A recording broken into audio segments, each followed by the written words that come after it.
Hi, welcome to HowtoDandD. My name is Fred Wheeler and today I want to talk about Dungeons and Dragons. Well, I want to talk about Unearthed Arcana Ravnica races. It's been released, it's been dropped a little bit like a bomb because we know that we're going to get a book very shortly, the Guildmaster's Guide to Ravnica, and yet suddenly they've given us playtest material for Unearthed Arcana, presenting 4 different races that will be playable in this particular campaign setting.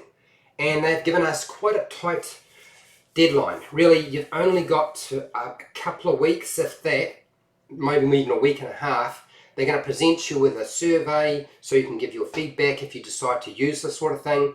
Why am I talking about Unearthed Arcana and races? Because normally I don't do that sort of thing.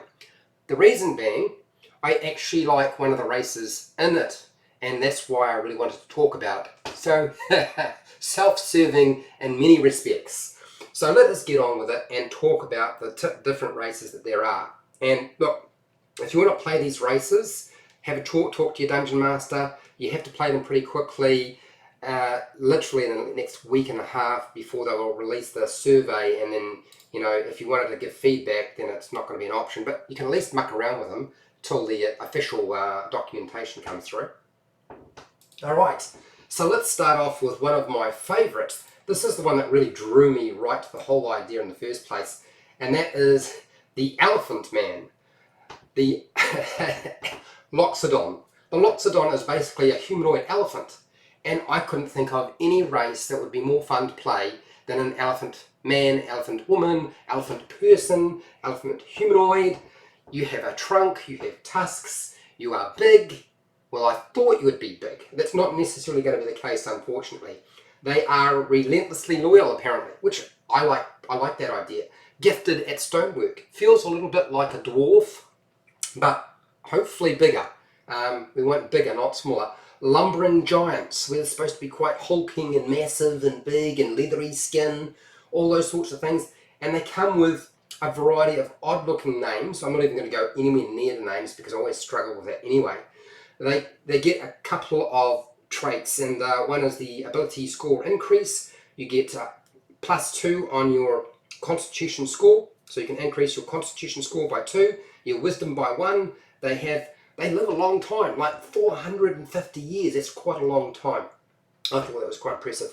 It doesn't really state too much about alignment other than lawful, peaceful, lawful. I mean, not everybody who's lawful is peaceful, but anyway. And their size is, they are about 7 to 8 feet tall, and they weigh a lot, like 300, 400 pounds, but why are they medium?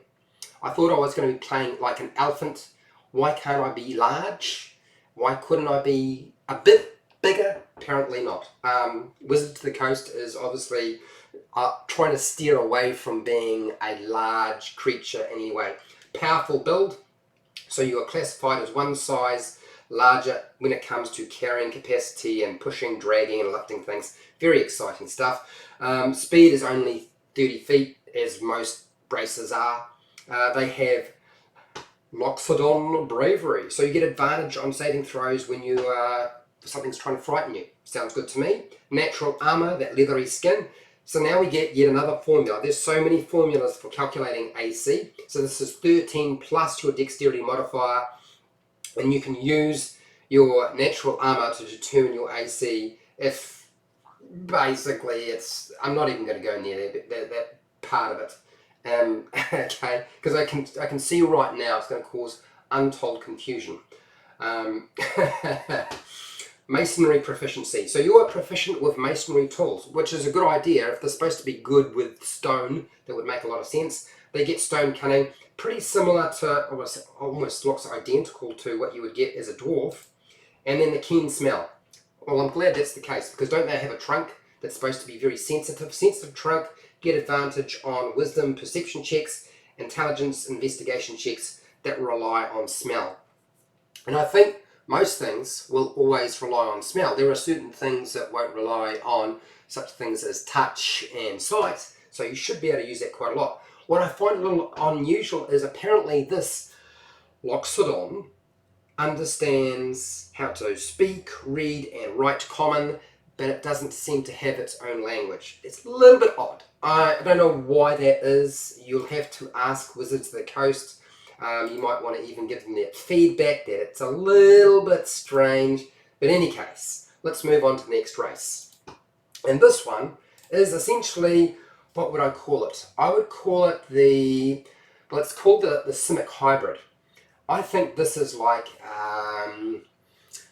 Frankenstein and genetic modification gone out of control, where the Simic Combine has basically just decided to pick a whole lot of different humanoids and started mucking around with their genes, incorporating human genes, elf genes, Vedalken, which I'll explain a little bit later, with a variety of different animals to make a super soldier.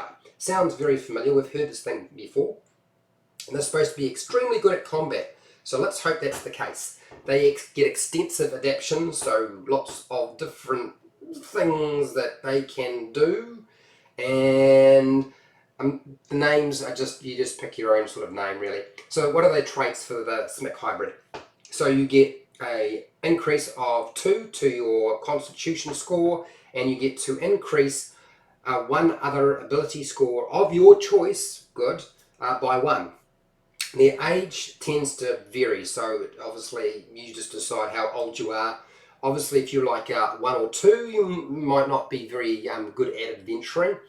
Alignment doesn't really cover that. That's going to be sort of up to you. Medium-sized race, pretty general. Speed, yet again, 30 feet. And then it gets dark vision. Yay, hey. Okay, well that's good. Animal enhancements. This is where it starts getting interesting. Your body has altered to incorporate certain parts of the animal characteristics that have been built into you.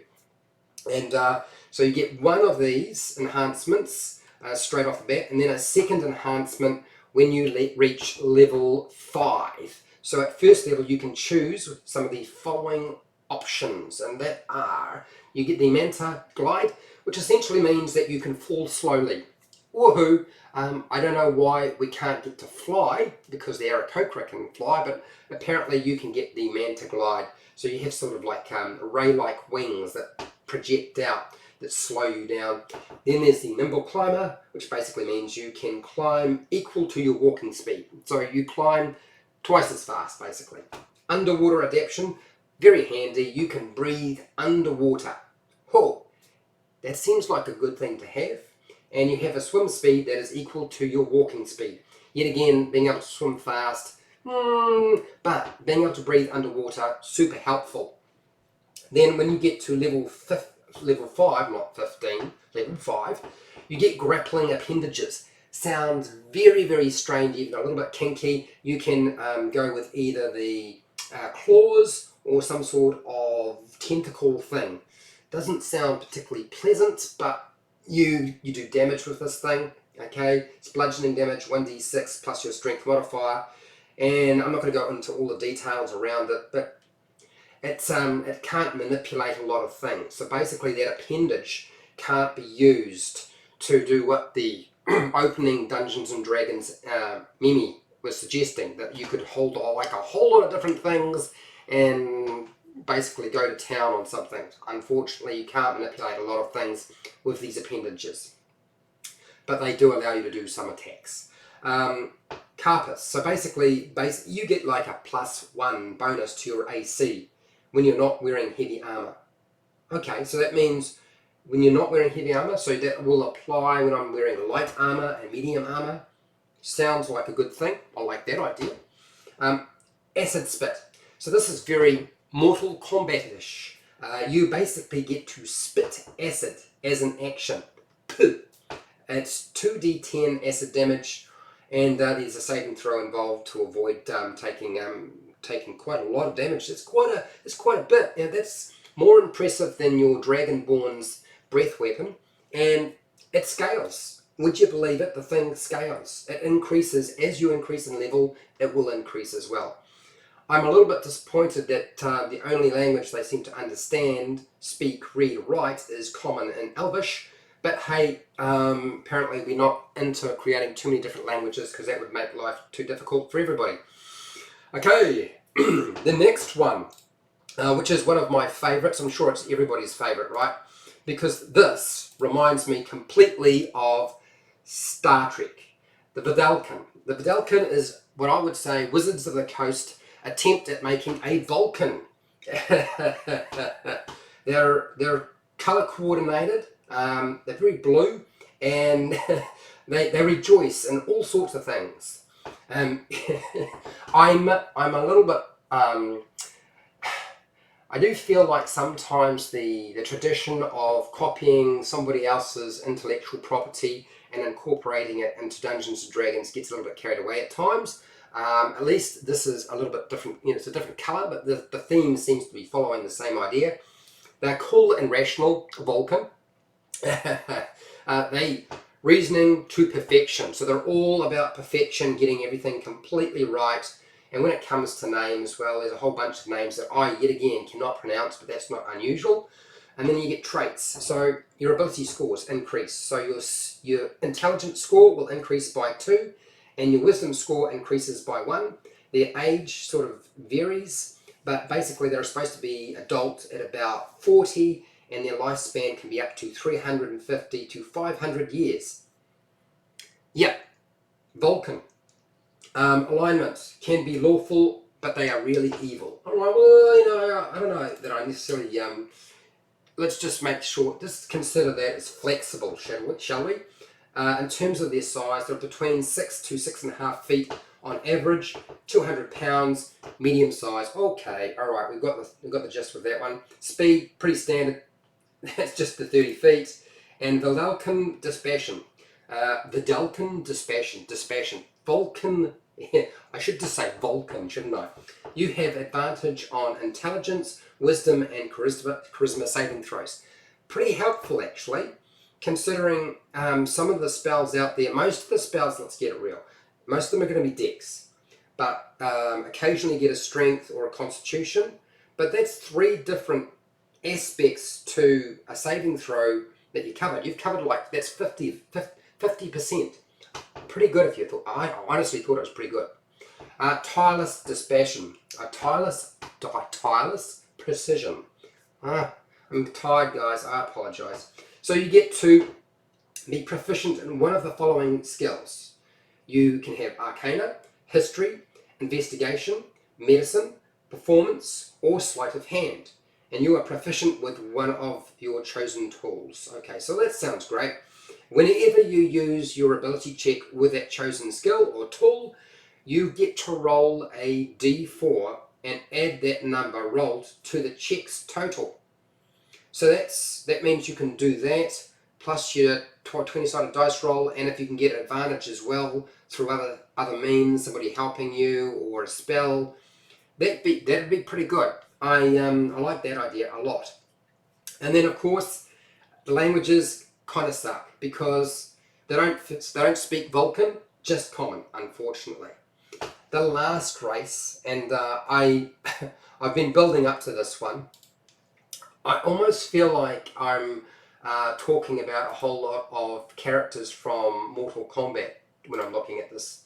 So the Viashino, hopefully I pronounced it correctly. It is basically a lizard person, okay? It is a lizard humanoid, and it's not a lizard folk. It's supposed to be a little bit different. They've got an internal fire or zeal. That's what fuels them, apparently. They're open in terms of their emotions, hot-tempered, quick to hiss. Was it quick to laughter? I'm not too sure. One of those. They form close bonds with and friendships, and they are fierce warriors, dispassionate. Oh, okay, all right. They have scaled skin and tail blades. Ooh, sounds nice. If they are playing a class which is a wizard or sorcerer, they're going to tend to opt for fire.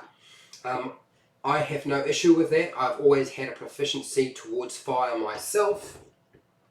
And in terms of their names, yet again, names that Fred cannot pronounce in the slightest and will not try.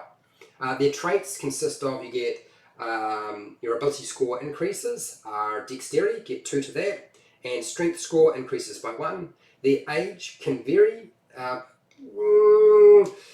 Rarely do they live past 60. So, yes, okay, alright, so they don't live a long time. It won't matter. It's probably never ever going to come into play.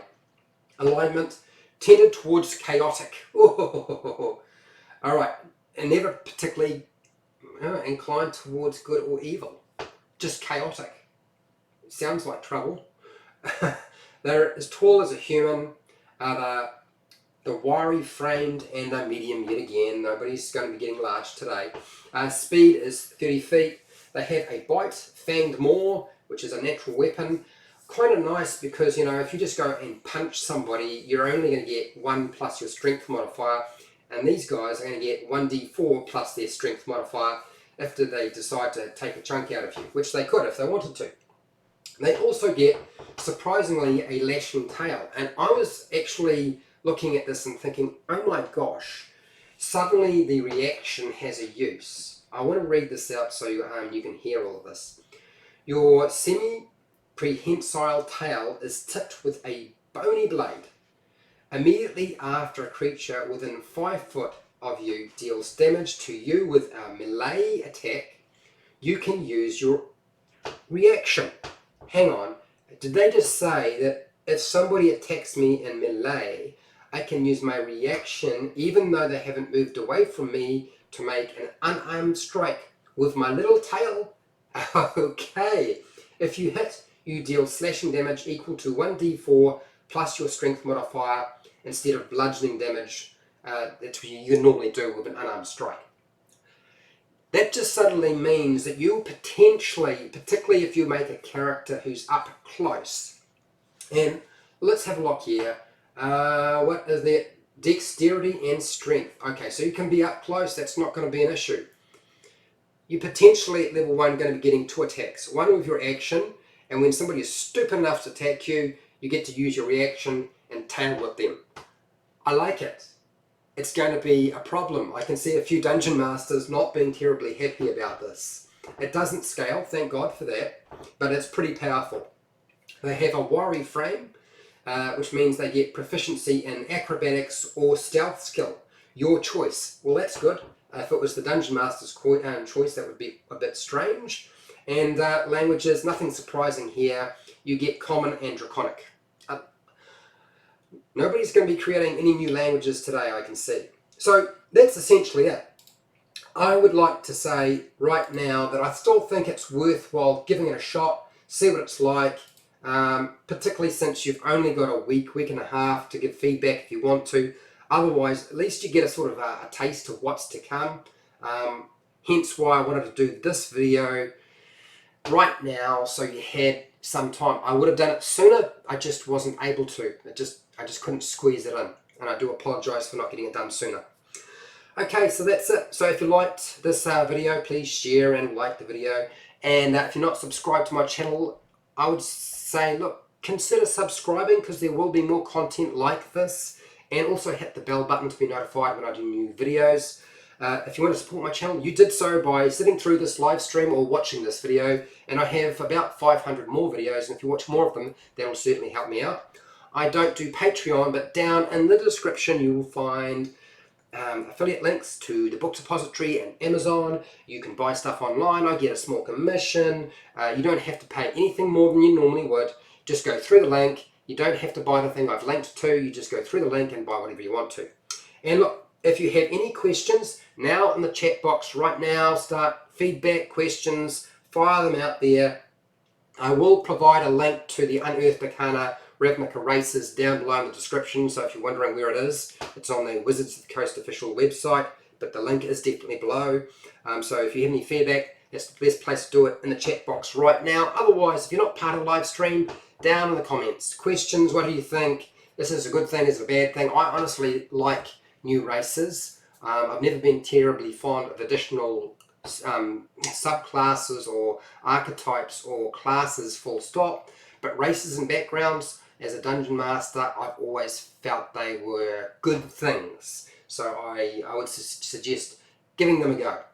I've covered all of my bases, I think, and I just say my normal, hey, till next time, keep rolling those 20s.